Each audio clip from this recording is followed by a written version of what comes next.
guys, aku dan teman-temanku ingin ke Museum Kebangkitan Nasional. Di sini kita udah ada di titik kumpul yang kita tentukan, yaitu Stasiun Pasar Minggu Baru. Dan kalian jangan lupa ya, terus ikutin vlog kita. Dah.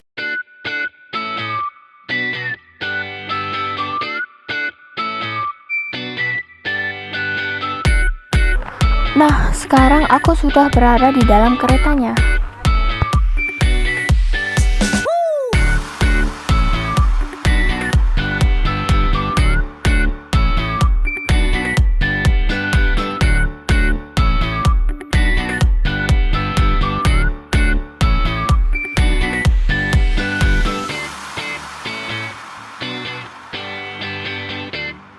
Oke guys, sekarang kita sudah berada di Stasiun Gondangdia dan akan jalan ke Museum Kebangkitan Nasional. Yuk ikutin terus vlog kita. Karena kami pergi bersama, jadi kami tidak menggunakan alat transportasi manapun.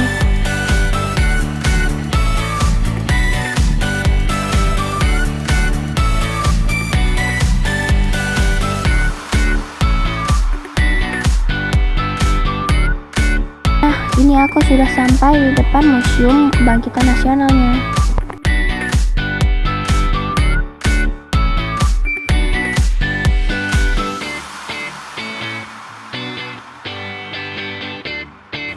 Sebelum masuk ke dalam ruang-ruangannya, kami dikumpulkan terlebih dahulu oleh Ibu Ivana.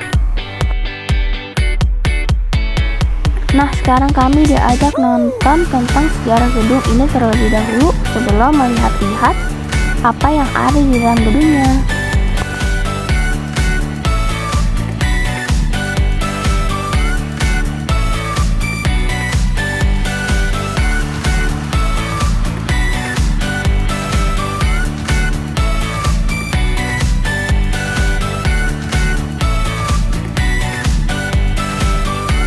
Sejarah peninggalan kolonial Belanda.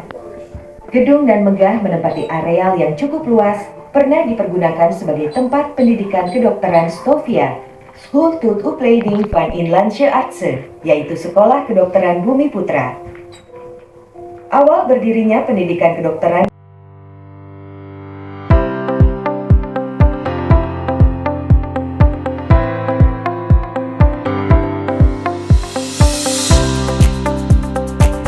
Nah, sekarang aku lagi berada di ruang lulusan Sofia. Lulusan Sofia memiliki peran penting dalam meningkatkan kualitas kesehatan masyarakat Hindia Belanda. Kerja keras yang dilandasi rasa ikhlas menjadi etos kerja yang melekat dalam diri mereka, sehingga praktek pengobatan yang dilakukan tidak menetapkan tarif biaya dan tidak membebankan pasien. Para dokter lulusan Sofia ini bukan hanya berjasa bagi dunia kesehatan saja, tetapi juga sangat berpengaruh pada masa kebangkitan nasional. Sekarang aku berada di ruang Direktur Sofia.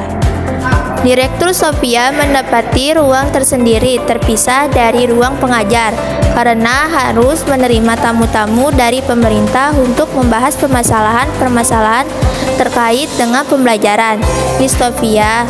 Salah satu Direktur Sofia yang berperan membela RS Sutomo setelah Budi Otomo berdiri adalah Dr. H.F. Roh yang menjabat pada 1901 sampai 1908. Sekarang aku berada di ruang pengobatan tradisional. Inilah ruang pengobatan tradisional masyarakat Nusantara. Telah mengenal pengobatan tradisional sejak lama. Pengetahuan tersebut langsung diwariskan secara turun-menurun dari generasi ke generasi. Masyarakat tradisional mempercayai hal yang bersifat mistis atau spiritual. Nah, sekarang aku lagi di ruang rempah-rempah nih. Di ruang inilah menunjukkan kekayaan hasil alam di Indonesia. Di antaranya adalah rempah-rempah seperti kayu manis, pala, lada, jahe, cengkih, ketumbar, dan lain-lain. Rempah-rempah inilah yang menjadi daya tarik bangsa asing untuk menjajah Indonesia.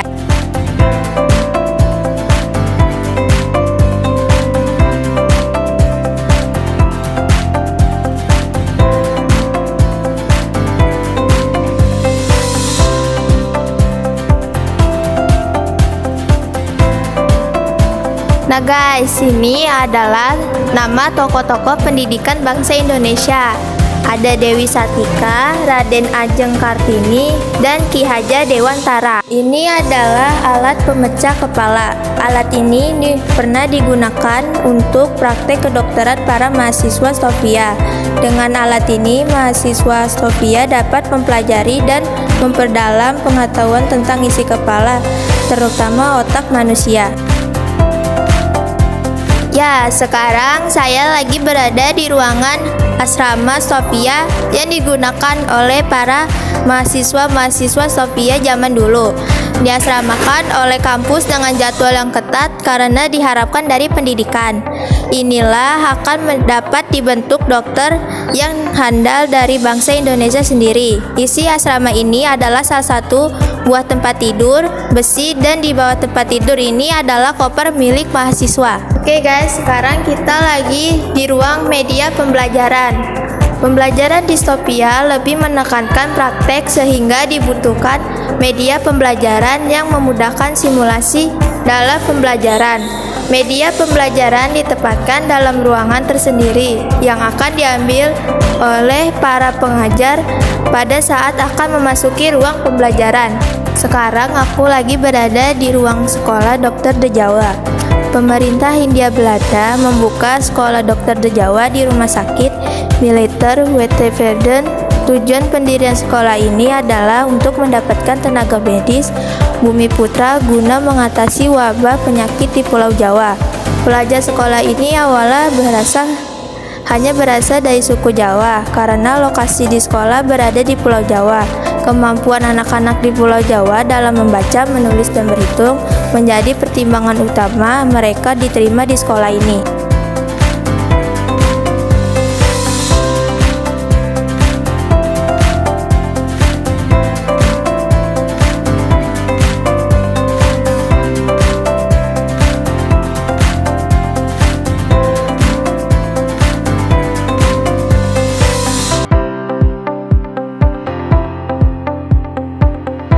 Oke, sekarang aku lagi di ruangan Sofia. Pemerintah Hindia Belanda mendirikan School to Opleiding van Inlanders Artsen atau Sofia sebagai pengganti sekolah Dr. De Jawa. Proses seleksi untuk menjadi pelajar Sofia dilakukan secara ketat, sehingga sekolah ini menjadi tempat perkumpulannya pelajar Bumi Putra yang cerdas. Mereka tidak hanya belajar ilmu kedokteran, tetapi ilmu budaya dan ilmu politik dipelajari juga. Hal inilah yang menjadi pelajar Sofia memiliki kepekaan dan kepedulian yang tinggi terhadap kondisi lingkungan sekitar.